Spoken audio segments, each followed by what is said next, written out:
Welcome to our channel. Today we how to connect Freshdesk to automate insurance customer support, full guide step by step clearly.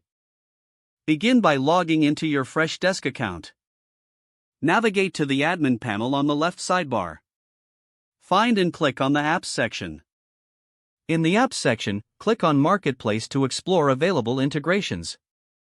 Use the search bar to look for an insurance automation tool that fits your needs. Select the integration tool from the search results. Click the Install button to start the installation process. Follow the on-screen instructions to authenticate and connect the tool to your Freshdesk account. Once connected, you'll be taken to the configuration settings. Here, customize the settings to align with your insurance customer support needs. Set up automated workflows by defining triggers based on specific customer interactions. Select the actions that should be taken when these triggers occur. For instance, you could automate ticket creation from incoming emails or chat inquiries.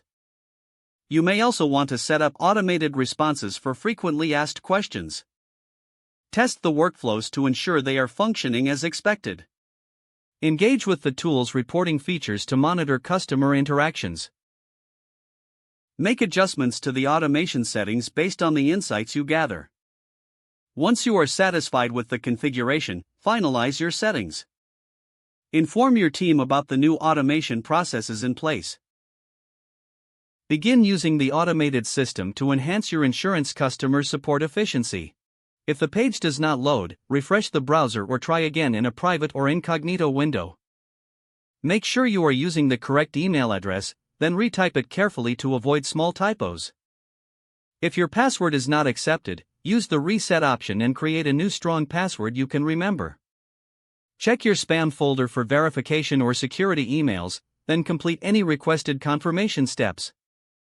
Enable two-factor authentication if available to improve account security and reduce unauthorized access risk. After signing in, review your profile details so your contact information and settings are accurate and current. If you see an error message, note it down and try again after restarting your device and internet connection. Log out when you finish, especially on shared devices, to keep your account and payment information secure. Don't forget to like this video and subscribe to our channel for more step-by-step tech guides.